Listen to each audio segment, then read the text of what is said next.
तो आप ठंडे, मानो परशुराम जी की क्रोधाग्नि जल रही है और राम जी जल का सिंचन करते हैं, लखनलाल जी घी का काम करते हैं। एक बात समझिएगा, समाज में यह कहा जाता है कि परशुराम जी ने सारे क्षत्रियों का संहार कर दिया, ऐसा नहीं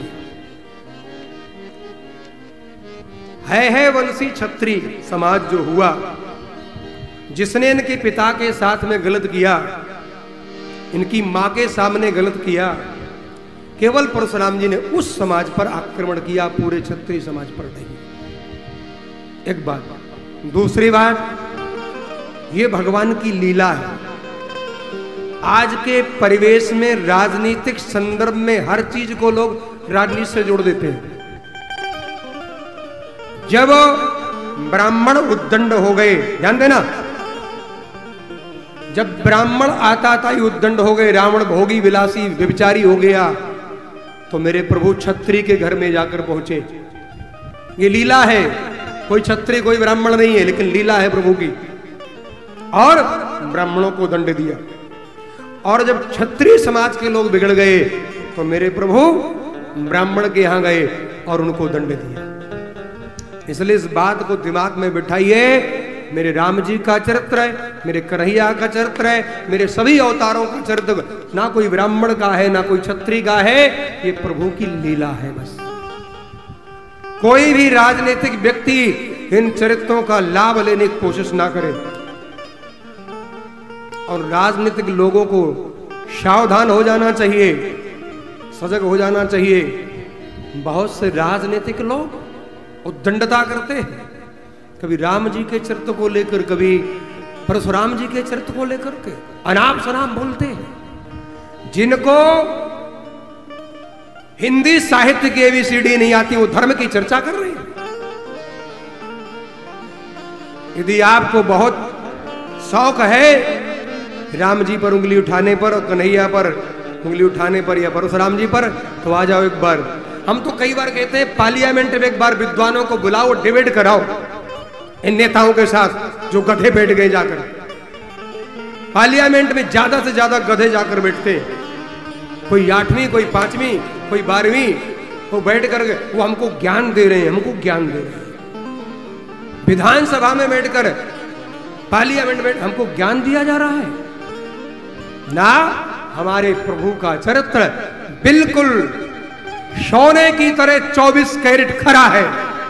याद रखिएगा, राम जी का चरित्र और मेरे प्रभु परशुराम जी का चरित्र 24 कैरेट सोने की तरह खरा है। इसमें कहीं कोई भी एक बाल के बराबर भी गुंजाइश नहीं है। और जो बोलता है उससे बड़ा कोई दुष्ट नहीं है।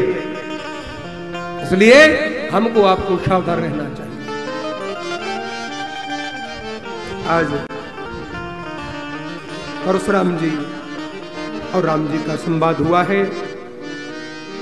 अंत में राम जी से परशुराम जी ने कहा कि आप मेरे साथ युद्ध करें। युद्ध की ललकारा, आप युद्ध करें। राम जी ने कहा हम युद्ध नहीं कर सकते। क्यों? आप ब्राह्मण हैं, हम क्षत्रिय हैं, यह है मर्यादा।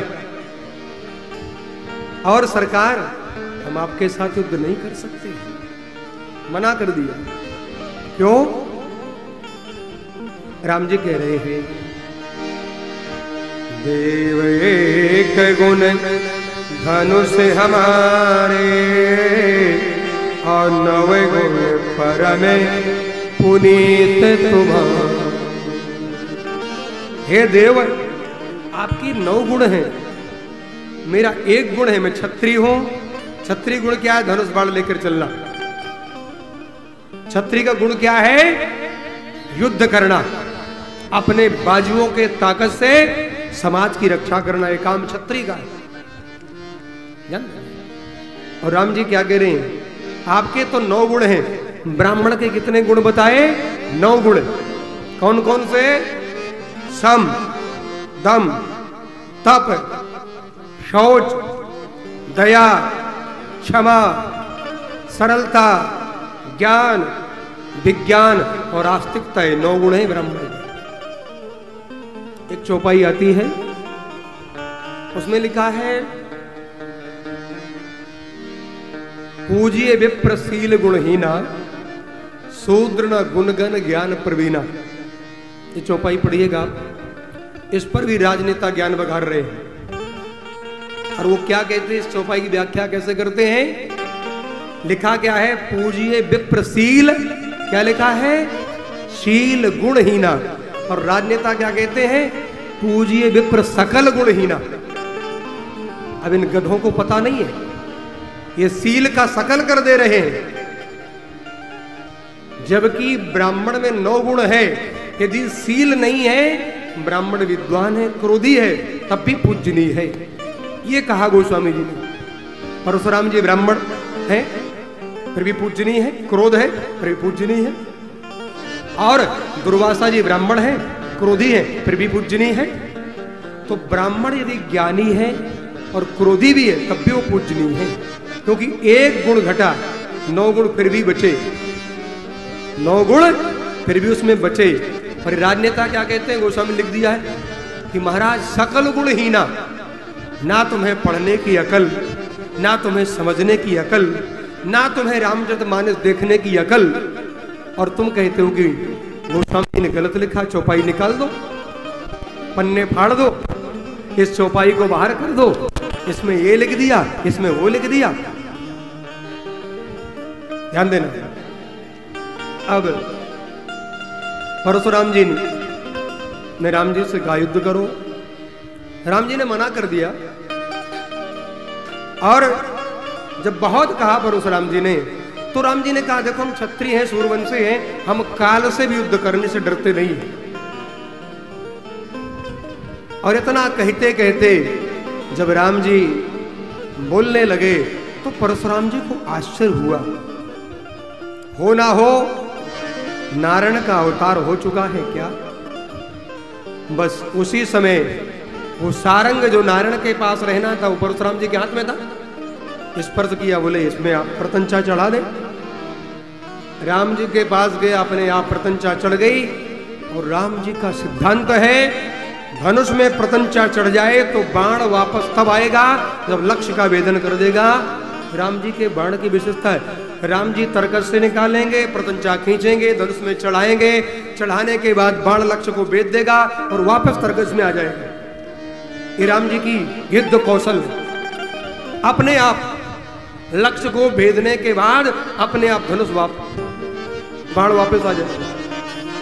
तो आज राम जी ने कहा परशुराम जी कि अब तो धनुष चढ़ गया है, अब कहां बाण छोड़ूं?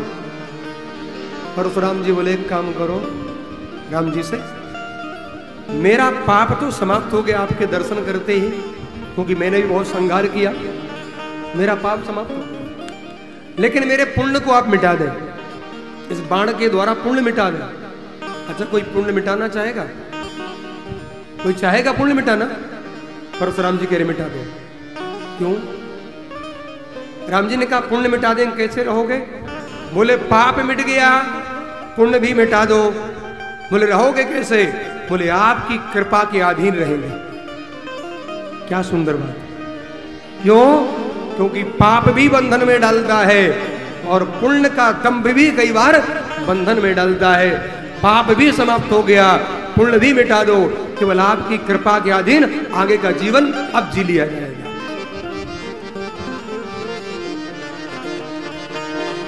और इतना कहकर दिए, परशुराम जी ने दोनों हाथ जोड़े, अब मेरे प्रभु की जय जयकार करने लगे।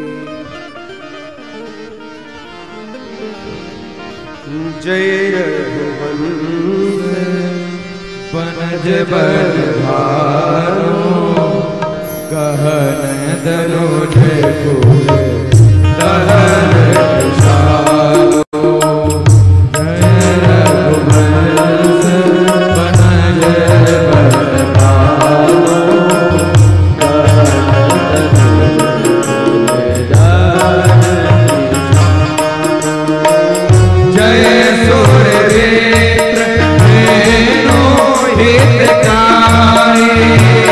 जय मद मोह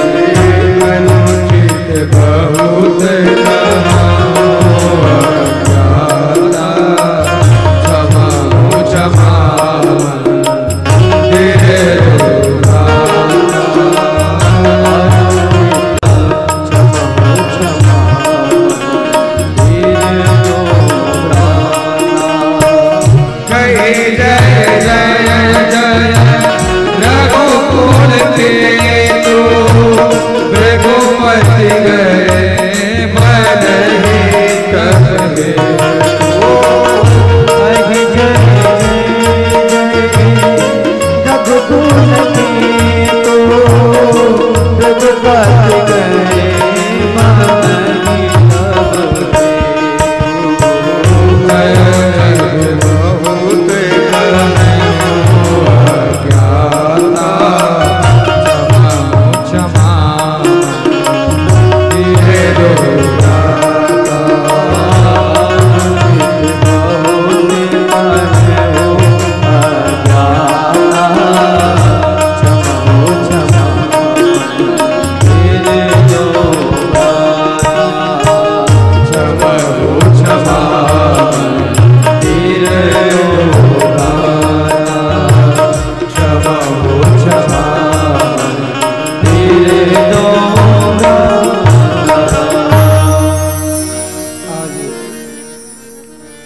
परशुराम जी ने मेरे प्रभु को प्रणाम किया और यहां से चले गए।